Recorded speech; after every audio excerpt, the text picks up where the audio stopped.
श्री गणेशाय नमः। जय श्री कृष्ण। कार्तिक मास महात्म की श्रृंखला में 25वां अध्याय। तीर्थ, व्रत और दान आदि के करने से समस्त पाप नष्ट हो जाते हैं, मगर प्रेत योनि में रहने वालों को इसका अधिकार नहीं है। परंतु तुम्हारे दुख को देखकर मैं अत्यंत दुखी हूँ और तुम्हारा दुख दूर किए बिना मुझे संतोष नहीं होगा। तुम्हारे पाप बड़े भारी हैं, क्योंकि यह तीनों योनियां और बहुत बड़े पाप करने वालों को ही प्राप्त होती हैं, और प्रेत योनि तो थोड़े से पुण्य से नष्ट भी नहीं हो सकती। लेकिन मैं तुम्हें इस योनि से अवश्यमेव छुड़ाऊंगा। इसलिए मैंने जो कार्तिक का व्रत किया है उसका आधा पुण्य तुम्हें दे देता हूँ, क्योंकि यज्ञ, दान, तीर्थ यह सब निश्चय ही कार्तिक के व्रत के पुण्य के समान नहीं है। नारद जी ने कहा कि हे राजन, इतना कहकर धर्मदत्त ने उसको ओम नमो भगवते वासुदेवाय यह द्वादशाक्षर मंत्र सुनाया और तुलसी का जल उसके ऊपर छिड़का। बस फिर क्या था, क्षण भर में वह प्रेत योनि से छूटकर प्रज्वलित शिखा के समान दिव्य रूप धारण करके लक्ष्मी के समान सुंदर हो गई। तब वह धर्मदत्त को दंडवत प्रणाम करके प्रसन्नता से गदगद होकर बोली कि हे ब्राह्मण, आपके आशीर्वाद से मैं इस घोर नरक से छूट गई हूँ। मुझे पाप सागर में डूबती हुई के लिए आप नौका के समान है। नारद जी ने कहा कि हे राजन, अभी कलहा इस प्रकार कह ही रही थी कि वहां पर एक विष्णुगण दीप्यमान विमान लेकर आए।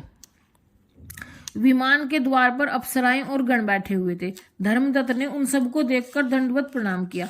पुण्यशील और सुशील नामक भगवान विष्णु के गणों ने धर्मदत्त को अपने हाथों से ऊपर उठाकर उसका अभिनंदन करके उन्होंने कहा कि हे द्विज श्रेष्ठ, आप धन्य हैं, जो कि आप सदा भगवान विष्णु के व्रत, कथा और सेवा में लगे रहते हैं। आप सर्वदा तीनों दुखियों पर दया करते रहते हैं। आप में जो अपने बाल्यकाल में पवित्र और शुभ कार्तिक व्रत किया था, आपने उसके आधे फल से कलहा के पूर्व जन्म के एकत्र पाप नष्ट कर दिए हैं। यही नहीं, आपकी कृपा से उसके सैकड़ों जन्म के पाप नष्ट हो गए हैं। आपके जागरण आदि के करने के पुण्य के प्रभाव से आकाश मंडल से यह विमान आया है। हे ब्राह्मण, अब हम इसे भांति भांति के भोगों से युक्त बैकुंठ में ले जा रहे हैं। आपके दान पुण्य के प्रभाव से, कार्तिक व्रत या तुलसी पूजा के प्रभाव से यह अब भगवान विष्णु के निकट रहेगी। आप भी इस जन्म के पश्चात अपनी दोनों स्त्रियों सहित वैकुंठ लोक में भगवान विष्णु के समीप रहोगे और मुक्ति प्राप्त करोगे। हे दया सागर, वह मनुष्य धन्य है और जन्म उन्हीं का फलीभूत है जिन्होंने की तुम्हारी तरह भगवान विष्णु की भक्ति की है, क्योंकि भगवान विष्णु अपने भक्तों का भला क्या नहीं देते। वह सब कुछ देते हैं जिन्होंने प्राचीन काल में उत्तानपाद के पुत्र को ध्रुव स्थान में पहुंचाया, जिसके स्मरण मात्र से प्राणियों की सद्गति हो जाती है।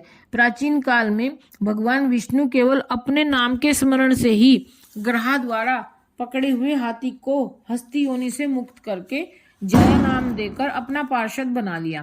तो तुमने उसी विष्णु की सेवा की है। इसी से तुम अपनी दोनों स्त्रियों सहित 1000 वर्ष तक विष्णु भगवान के समीप रहोगे। जब तुम्हारा पुण्य क्षीण हो जाएगा, तब तुम पृथ्वी पर सूर्यवंश में अपनी दोनों स्त्रियों के साथ दशरथ के नाम से प्रसिद्ध राजा हो जाओगे, तथा यह कलहा तुम्हारे आधे पुण्य की भागीदार होने के नाते तुम्हारी तीसरी भार्या होगी। भगवान विष्णु तुम्हारे पुत्र के रूप में तुम्हारे निकट रहेंगे और देवताओं का कार्य करेंगे।